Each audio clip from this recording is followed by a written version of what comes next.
sebagai moderator dan teman-teman saya sebagai pemateri.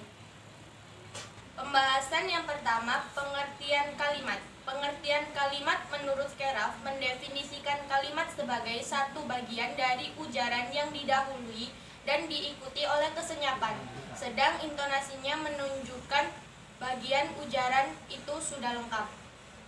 Pengertian kalimat secara umum adalah satuan bahasa terkecil yang mengungkapkan pikiran yang utuh, baik dengan cara lisan maupun tulisan.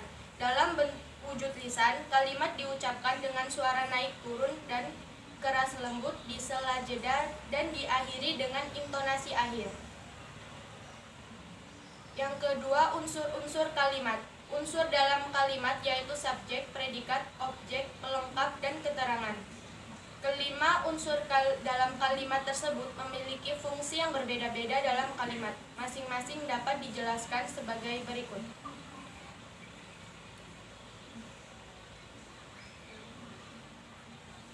Yang selanjutnya yaitu jenis-jenis kalimat. Yang A, berdasarkan pengucapan. Berdasarkan pengucapan, kalimat dibedakan menjadi dua. Yang pertama, kalimat langsung.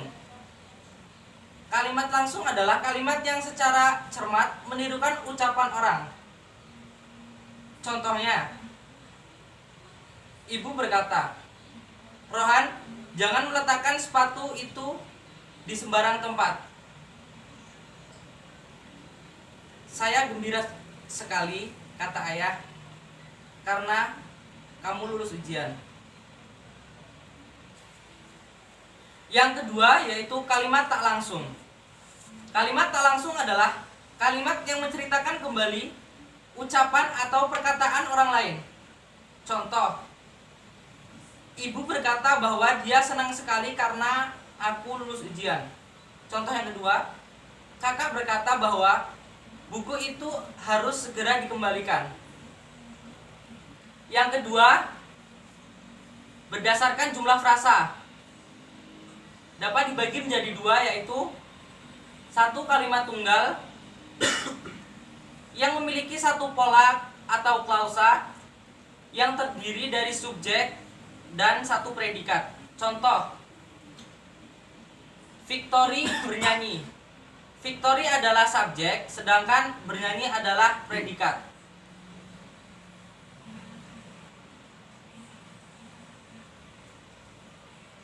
Yang kedua adalah kalimat majemuk. Kalimat majemuk adalah kalimat yang terdiri dari dua atau lebih kalimat tunggal yang saling berhubungan baik koordinasi maupun subordinasi. Kalimat majemuk dapat dibedakan menjadi tiga, yaitu yang pertama kalimat majemuk setara KMS. KMS dapat dikelompokkan ke dalam beberapa bagian. Yang pertama, KMS penggabungan atau dua atau lebih kalimat tunggal yang dihubungkan oleh kata dan atau serta. Contoh, kami mencari bahan dan mereka meramunya. Yang kedua, KMS pertentangan. Dua kalimat yang tunggal dihubungkan oleh kata tetapi sedangkan, namun, melainkan. Kedua kalimat tersebut menunjukkan hubungan pertentangan. Contoh, Indonesia adalah negara berkembang, sedangkan Jepang termasuk negara yang maju. Yang selanjutnya, KMS pemilihan. Dua atau lebih kalimat tunggal yang dihubungkan oleh kata atau. Contoh, makalah ini harus dikumpulkan besok atau minggu depan. Yang selanjutnya, KMS penguatan, yang dihubungkan dengan kata bahkan. Contoh, dia tidak hanya cantik, bahkan dia juga sangat baik hati. Yang selanjutnya, KMS yang dibentuk dari dua kalimat atau lebih kalimat tunggal yang dihubungkan oleh kata lalu dan kemudian untuk menandakan suatu kejadian yang berurutan. Contoh, mula-mula disebutkan nama-nama juara melukis tingkat SD. Kemudian disebutkan nama-nama juara melukis tingkat SMP.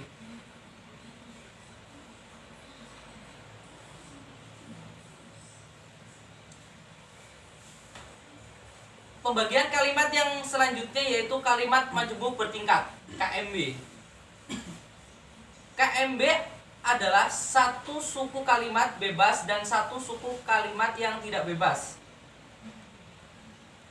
Kedua kalimat tersebut memiliki pola hubungan yang tidak sederajat.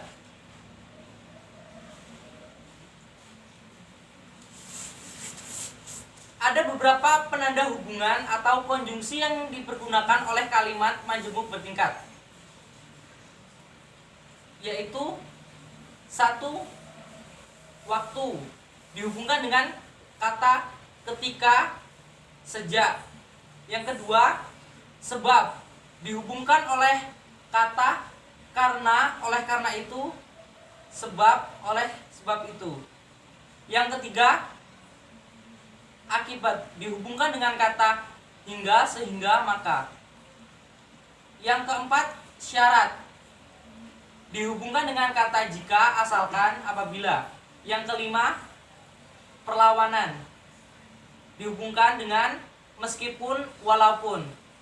Yang keenam, pengandaian dihubungkan dengan kata andai kata, seandainya. Tujuan dihubungkan dengan kata agar, supaya, untuk, biar. Contoh, walaupun komputer itu dilengkapi dengan alat-alat modern, para hacker masih dapat mengacaukan data-data komputer itu. Induk kalimat, para hacker masih dapat mengacukan data-data komputer itu. Contoh, walaupun komputer itu dilengkapi dengan alat-alat modern, para hacker masih dapat mengacaukan data-data komputer itu. Yang terakhir adalah kalimat majemuk campuran. Kalimat majemuk campuran terdiri atas kalimat majemuk setara dan kalimat majemuk bertingkat atau kebalikannya. Contoh, karena hari sudah malam, kami berhenti dan langsung pulang. KMS, kami berhenti dan langsung pulang.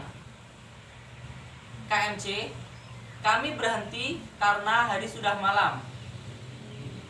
Setelah itu yang C, berdasarkan isi atau fungsinya. Kalimat dapat dibedakan menjadi 4, yaitu kalimat perintah. Kalimat perintah adalah kalimat yang bertujuan memberikan perintah kepada orang lain untuk melakukan sesuatu. Contoh, gantilah bajumu. Kalimat larangan ditandai dengan penggunaan kata jangan. Contoh, jangan buang sampah sembarangan. 2. Kalimat berita. Kalimat berita adalah kalimat yang isinya memerlukan sesuatu. Contohnya kalimat berita kepastian. Contoh, nenek akan datang dari Bandung besok pagi. Yang ketiga, kalimat tanya. Kalimat tanya adalah kalimat yang bertujuan untuk memperoleh sesuatu informasi atau reaksi jawaban yang diharapkan. Contohnya, mengapa gedung ini dibangun tidak sesuai dengan desainnya. Yang keempat, kalimat seruan. Kalimat seruan adalah kalimat yang digunakan untuk mengungkapkan perasaan yang kuat atau yang mendadak. Contohnya, aduh, pekerjaan rumah saya tidak terbawa. Yang D, berdasarkan unsur kalimat. Kalimat dapat dibedakan ke dalam 2 jenis, yaitu kalimat lengkap. Kalimat lengkap adalah kalimat yang sekurang-kurangnya terdiri dari sebuah subjek dan sebuah predikat. Contohnya, mahasiswa berdiskusi di dalam kelas menggunakan kalimat SPK. Yaitu yang kedua, kalimat tidak lengkap. Kalimat tidak lengkap adalah kalimat yang tidak sempurna karena hanya memiliki subjek saja, atau predikat saja, atau objek saja, atau keterangan saja. Contohnya, selamat sore, silakan masuk, kapan menikah, hei kawan. Selanjutnya, berdasarkan susunan subjek dan predikat. Kalimat dapat dibedakan menjadi dua, yaitu 1. Kalimat inversi. Kalimat inversi adalah kalimat yang predikatnya mendahului subjeknya. Kata atau frasa tertentu yang pertama muncul akan menjadi kunci yang akan mempengaruhi makna untuk menimbulkan kesan tertentu. Kalimat ini biasanya dipakai untuk penekanan atau ketegasan makna. Contoh kalimatnya, ambilkan koran di atas kursi itu. Yang kedua, sepakat kami untuk berkumpul di taman kota. Berikutnya, kalimat versi.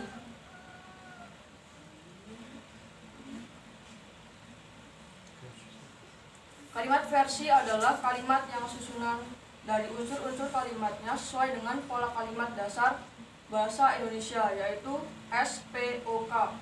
Contoh kalimat ini yaitu, penelitian ini dilakukan mereka sejak 2 bulan yang lalu. Aku dan dia bertemu di kafe ini. Selanjutnya, berdasarkan bentuk gaya penyajiannya, retorikanya, kalimat dapat dibedakan menjadi 3 jenis, yaitu 1. Kalimat yang melepas.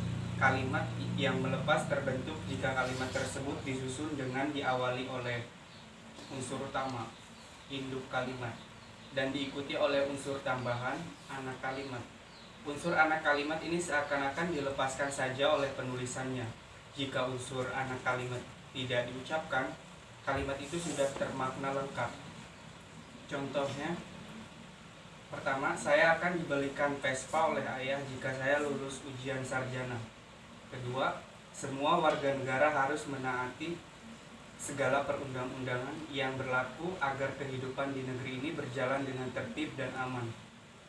2. Kalimat yang klimaks. Kalimat klimaks terbentuk jika kalimat tersebut disusun dengan diawali oleh anak kalimat dan diikuti oleh induk kalimat. Kalimat belum dapat dipahami jika hanya membaca anak kalimatnya. Sebelum kalimat itu selesai, terasa masih ada sesuatu yang ditunggu, yaitu induk kalimat. Oleh karena itu, penyajian kalimat ini terasa berklimaks dan terasa membentuk ketegangan. Contoh yang pertama, karena sulit kendaraan, ia datang terlambat ke kantornya. Yang kedua, setelah 1138 hari disekap dalam sebuah ruangan, akhirnya 3 sandera warga negara Prancis itu dibebaskan juga. 3. Kalimat yang berimbang. Kalimat yang berimbang disusun dalam bentuk kalimat majemuk, setara, dan kalimat majemuk campuran. Struktur kalimat ini memperlihatkan kesejajaran yang sejalan dan dituangkan ke dalam bangun kalimat yang simetri. Contoh pertama, bursa saham tampaknya semakin bergairah. Investor asing dan domestik berlomba melakukan transaksi dan IHSG naik tajam. Contoh yang kedua, jika stabilitas nasional mantap, masyarakat dapat bekerja dengan tenang dan dapat beribadat dengan leluasa. Selanjutnya, berdasarkan subjeknya. Kalimat dibedakan menjadi 2 jenis, yaitu kalimat aktif. Kalimat aktif adalah kalimat yang subjeknya melakukan suatu pekerjaan atau tindakan. Kalimat ini biasanya memiliki predikat berupa kata kerja yang berawalan me dan ber. Predikat juga dapat berupa kata kerja aus, kata kerja yang tidak dapat dilekati oleh awalan me saja. Misalkan pergi, tidur, mandi, dan lain-lain, kecuali makan dan minum. Contoh, mereka akan berangkat besok pagi. Kakak membantu ibu di dapur. Kalimat aktif dibedakan menjadi 2, yaitu kalimat aktif transitif. Kalimat aktif transitif adalah kalimat yang dapat diikuti oleh objek penderita O1. Predikat pada kalimat ini biasanya berawalan me dan selalu dapat dirubah menjadi kalimat pasif.